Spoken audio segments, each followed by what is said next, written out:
Hello friends, आज के video में हम लोग देखेंगे एंट्रेंस की प्रिपरेशन पे कॉमर्स ओलंपियाड के लिए बहुत सारे टॉपिक्स देखेंगे, साथ में हम न्यूमेरिकल देखेंगे। आज की वीडियो को लास्ट तक आप जरूर देखिएगा क्योंकि आपको मालूम चलेगा कि एंट्रेंस एग्जाम्स में, डिफरेंट एग्जाम्स में आप न्यूमेरिकल में, अकाउंट्स के न्यूमेरिकल में कहां पे सिली मिस्टेक करते हैं और अपने मार्क्स आप लूज करते हैं। तो आप उन मार्क्स को आपको गेन करना है, अपने मार्क्स को सिक्योर करना है। चलिए पहला न्यूमेरिकल देखते हैं।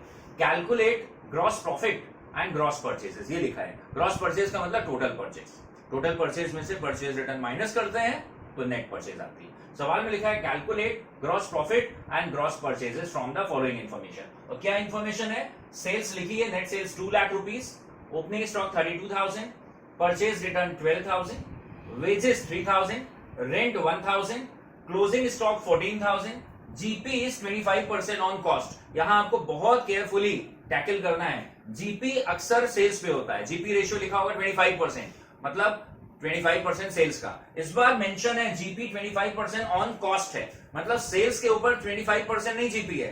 जीपी किसके ऊपर है? कॉस्ट के ऊपर है। बस अंडरलाइन कर लिया, फिर अभी आराम से आगे बढ़ते हैं। बचपन से हम लोग पढ़ रहे हैं, क्लास 4 से पढ़ रहे हैं। सेल्स के 2 पोर्शन होते हैं। सेलिंग प्राइस में 2 चीजें होती हैं, कॉस्ट प्राइस एंड प्रॉफिट। तो बस यही लिख लिया। सेल्स के 2 पार्ट हो गए, कॉस्ट और प्रॉफिट मिला के सेल्स के बराबर होता है। कॉस्ट का मतलब कॉस्ट ऑफ गुड्स सोल्ड और प्रॉफिट का मतलब जीपी। तो इसके में कॉस्ट और प्रॉफिट को जोड़ देंगे तो सेल्स के बराबर होगा। ये बेसिक बात है। सेल्स की वैल्यू गिवन है, चुपचाप उठाकर आपने वैल्यू यहां प्लेस कर दी। सेल्स की वैल्यू कितनी है? 2 lakh rupees. Got it? Cost आपको मालूम नहीं है तो कॉस्ट को थोड़ी देर के लिए एक्स मान लिया। कॉस्ट को थोड़ी देर के लिए क्या मान लिया? एक्स मान लिया। जीपी कितना है? कॉस्ट का 25% है, जीपी 25% ऑन कॉस्ट है, तो ये कॉस्ट है एक्स, इसका 25% जीपी है। अगर किसी चीज के 50% की बात करें, 50% का मतलब होता है किसी चीज का बाई 2। अगर जीपी 50% ऑन कॉस्ट होता तो अगर ये एक्स है तो यहां प्रॉफिट होता है एक्स बाई 2। लेकिन 25% क्या होता है? 25 का मतलब किसी चीज का 1/4, किसी चीज का बाई 4। तो अगर ये कॉस्ट एक्स है तो प्रॉफिट कितना होगा? इसका 25%, एक्स का 25 कितना आएगा? एक्स का 25% आएगा एक्स बाई 4। तो सेल्स की जगह 2 लाख, कॉस्ट मान लिया कितना है? एक्स, प्रॉफिट कितना है? एक्स का 25%, एक्स का 25% मतलब एक्स बाई 4। अब आप इक्वेशन सॉल्व कर लें, 4x plus x. 5x by 4 की वैल्यू 2 लाख है, इन दोनों को जोड़ दें, 4x plus x. 5x by 4 की वैल्यू 2 लाख है, तो x की वैल्यू कितनी होगी? x की वैल्यू होगी, क्रॉस मल्टीप्लाई कर दें, 2 लाख इंटू 4/5। वॉट? इसको सॉल्व कर लेंगे, 1,60,000 की कॉस्ट आ गई। कॉस्ट मतलब कॉस्ट ऑफ गुड्स सोल्ड। अब आपको सिंपल पता है, सेल्स 2 लाख रुपए की है, सेल्स 2 लाख रुपीस की है और कॉस्ट आपने निकाल ली 1,60,000। बैलेंसिंग फिगर ग्रॉस प्रॉफिट आ गया 40,000। ये तो आपका पहला आंसर हो गया। वॉट? कैसे? सेल्स कितनी है? 2 लाख, सेल्स 2 लाख की है, उसमें कॉस्ट कितनी है आपने निकाल ली, एक्स की वैल्यू आ गई, एक्स मतलब कॉस्ट। कॉस्ट कितना है? 160। तो 2 लाख रुपए में कॉस्ट है 160 की, तो बाकी का 40,000 जीपी हो गया। ये पहला आंसर है। उसके बाद क्या पूछा है? Gross purchases. ग्रॉस परचेज कैसे निकालना है? बहुत ही सिग्निफिकेंट पार्ट है जहां पर अक्सर आप गलत करेंगे, वो अभी हम आगे प्रोसीड करते हैं।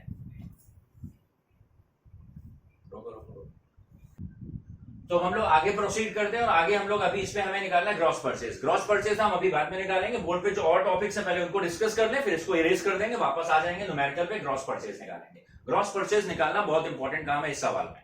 फिलहाल प्रीपेड एक्सपेंस क्या है, जरा आपको बोनस में कुछ क्वेश्चन दे दें जिससे आपकी और तैयारी हो जाए। प्रीपेड एक्सपेंस अकाउंट ऐसे लिखा होगा, prepaid expense account is a. Prepaid expense कौन सा अकाउंट है? तो आप लिखोगे पर्सनल अकाउंट है। याद रखना, इस पे एक्सपेंस पे जोर नहीं है, प्रीपेड पे। प्रीपेड हमने किसी को एडवांस दिया है तो मन में ही सोचो जिसको हमने एडवांस दिया एक तरीके से वो हमारा डेटर हो गया। तो डेटर क्या होते हैं? पर्सनल अकाउंट होते हैं। तो याद रखना है, प्रीपेड एक्सपेंस नॉमिनल अकाउंट नहीं है, prepaid expense is a personal account. Bills receivable is a again personal account. BR क्या होते हैं? एक तरीके से इनडायरेक्ट डेटर होते हैं। हमें किसी से पैसा लेना है, उससे कागज मिल गया, वो कागज से भी हमें पैसा लेना है। तो बिल्स रिसीवेबल भी कौन सा अकाउंट है? पर्सनल अकाउंट है। प्रीपेड में आप ध्यान रखेंगे, बच्चे इसको 90% स्टूडेंट इसको नॉमिनल अकाउंट लिख देते हैं। प्रीपेड एक्सपेंस में एक्सपेंस पे जोर नहीं है, प्रीपेड पे जोर है। प्रीपेड मतलब हमने किसी को एडवांस दिया है, या तो इससे फ्यूचर में फैसिलिटी मिलेगी या फिर हमें उससे पैसे वापस मिलेंगे। तो समवेयर प्रीपेड भी एक तरीके से डेटर है। तो डेटर पर्सनल अकाउंट से गवर्न होते हैं। बीआर अकाउंट भी कौन सा अकाउंट है? बीआर अकाउंट भी इनडायरेक्ट डेटर है। तो बीआर अकाउंट भी कौन सा अकाउंट होगा? पर्सनल अकाउंट है। बिल ऑफ अकोमोडेशन बहुत बार एग्जाम में आया है, बच्चे गलत कर देते हैं। Bill of accommodation is drawn. Bills of exchange 2 तरीके के होते हैं। आमतौर पे जो हम लोग बिल पढ़ते हैं कि हमने गुड्स परचेज करा या हमने गुड्स सेल करा, सामने वाली पार्टी ने पैसा नहीं दिया तो हमने बिल ड्रॉ करा, उसने कागज साइन करके दिया, इसको बोलते हैं trade bill.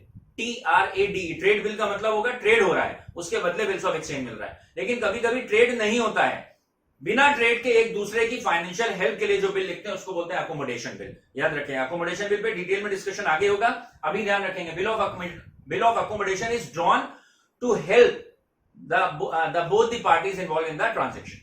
I'll repeat. Bill of accommodation की बात करते हैं। बिल ऑफ जो यूजुअली हम बिल्स ऑफ एक्सचेंज में पढ़ते हैं कि हमने गुड सेल करा और उसके बाद सामने वाली पार्टी ने पैसे नहीं दिए और हमने कागज लिखा, उसने कागज पे साइन कर दिया, उसको बोलते हैं ट्रेड बिल।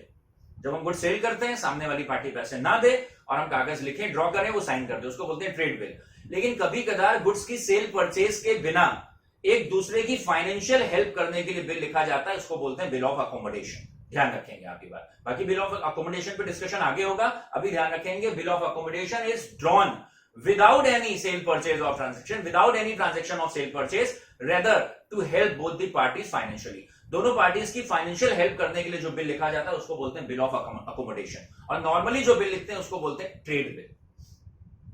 अकाउंट्स रिसीवेबल मतलब debtor and BR, they always have debit balance. Option में लिखा होगा debit balance, credit balance, both of these, none of these, ऐसे होगा। Accounts receivables always have debit balance. हमें किसी से भी पैसा लेना है तो वो हमारे लिए डेटर है, और डेटर के यूजुअली बैलेंस किधर के रहेंगे? हमेशा डेबिट साइड के। तो accounts receivables always have debit balance, correct? या ऐसे भी सोच लें, अकाउंट रिसीवेबल क्या है? एसेट है, और एसेट के हमेशा डेबिट बैलेंस होते हैं। Bank column is cash book, bank column in कर लेंगे, bank column in, cash book might have.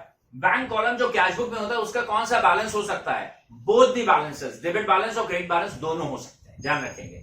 Cash book में जो बैंक कॉलम बनता है, कैश कॉलम नहीं, कैश बुक में जो बैंक कॉलम बनता है उसके दोनों बैलेंस हो सकते हैं। बच्चे गड़बड़ लिख के आते हैं आंसर, ध्यान रखेंगे। इसका डेबिट बैलेंस भी हो सकता है, क्रेडिट बैलेंस भी हो सकता है। कैसे हो सकता है?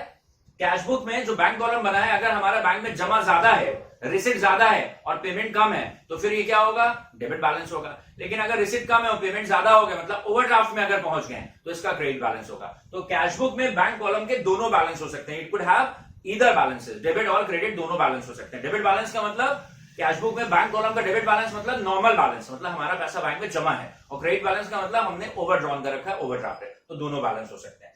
तो प्रीपेड एक्सपेंस कौन सा अकाउंट है? एक पर्सनल अकाउंट है। बीआर अकाउंट भी क्या है? एक पर्सनल अकाउंट है। बिल ऑफ अकोमोडेशन ड्रॉ करा जाता है, ये ट्रेड बिल नहीं होता है। Without cell purchase transaction, both the parties की फाइनेंशियल हेल्प के लिए लिखा जाता है। Accounts receivables always have, accounts receivable मतलब डेटर और बीआर का यूजुअली बैलेंस किधर का होता है? डेबिट का होता है। Bank column in cash book might have both the balances, इसका डेबिट और क्रेडिट बैलेंस दोनों हो सकता है। अगर नॉर्मल है तो बैंक बैलेंस जो कैश बुक में बैंक कॉलम होगा डेबिट बैलेंस होगा, और अगर ओवरड्राफ्ट है तो बैंक कॉलम का नेगेटिव बैलेंस या क्रेडिट बैलेंस होगा। सो आगे हम लोग प्रोसीड करते हैं, और आगे हम लोग देखेंगे वापस न्यूमेरिकल में। हम लोग ग्रॉस प्रॉफिट निकाल चुके थे, हमारी कॉस्ट आई थी, cost of goods sold I थी 1,60,000, और हमारा जीपी आया था, कॉस्ट ऑफ गुड्स सोल्ड 160 आई थी, और ग्रॉस प्रॉफिट हम लोग पहले ही निकाल चुके थे 40,000। अब सवाल में एक और चीज पूछिए, ग्रॉस परचेज। अब ग्रॉस परचेज कैसे निकालनी है ध्यान से समझेंगे, वरना यहाँ पर बिल्कुल सिली मिस्टेक करके आप अपने मार्क्स को लूज कर सकते हैं, बिल्कुल ठंडे दिमाग से। कॉस्ट ऑफ गुड्स सोल्ड का फॉर्मूला रख दिया। कॉस्ट ऑफ गुड्स सोल्ड का फॉर्मूला क्या होगा? Opening stock plus net purchases plus direct expenses minus closing stock. Cost of goods sold का फॉर्मूला क्या होगा? Opening stock plus net purchases plus direct expense का मतलब ट्रेडिंग के डेबिट वाले खर्चे, प्रोडक्शन से पहले वाले या ट्रेडिंग के डेबिट वाले खर्चे, पीएल वाले खर्चे नहीं, वो इनडायरेक्ट होते हैं। तो opening stock plus net purchases plus direct expenses minus closing stock. Cost of goods sold आप निकाल चुके थे अभी, जब हमने पहले पार्ट में न्यूमेरिकल सॉल्व करा था तो कॉस्ट ऑफ गुड्स सोल्ड आप निकाल चुके थे 1,60,000, तो कॉस्ट ऑफ गुड्स सोल्ड की जगह 160 रख दिया। ओपनिंग स्टॉक की वैल्यू पैसे में गिवन है, नेट परचेज अभी आप मालूम नहीं है तो उसकी जगह एक्स रख दो, या नेट परचेज रख सकते हो। डायरेक्ट एक्सपेंस में इस सवाल में केवल वेजेस आएगा, रेंट पीएल के डेबिट वाला खर्चा है तो इग्नोर करेंगे क्योंकि ये इनडायरेक्ट एक्सपेंस है, और उसमें से क्लोजिंग स्टॉक माइनस कर देंगे। तो कॉस्ट ऑफ गुड्स सोल्ड की वैल्यू गिवन है, ओपनिंग स्टॉक की वैल्यू गिवन है, नेट परचेज की वैल्यू को एक्स रख दिया। डायरेक्ट एक्सपेंस इस सवाल के हिसाब से केवल वेजेस है, और क्या हो सकता था? कैरेज इनवर्ड या फ्रेट इनवर्ड हो सकता था, और क्लोजिंग स्टॉक इसमें से माइनस कर दिया। अब आप यहां पर आके इसको और सिंप्लीफाई कर लिया, एक्स को यहीं पर छोड़ दिया और ये सारी वैल्यू को इधर लिया है, तो 160 यहीं रखा, एक्स को यहीं छोड़ दिया, सब इधर लिया है, तो 32,000 इधर आएगा, माइनस हो जाएगा, 3,000 इधर आएगा, माइनस हो जाएगा, 14,000 इधर आएगा, ये माइनस का है तो प्लस हो जाएगा, इक्वल टू एक्स। तो आपने सॉल्व कर लिया, एक्स की वैल्यू आ गई 139, मतलब नेट परचेज, एक्स क्या मान के चले थे आप? नेट परचेज, तो नेट परचेज आ गया 139। अभी क्लाइमेक्स में 1 मिनट और है, ध्यान रखेंगे।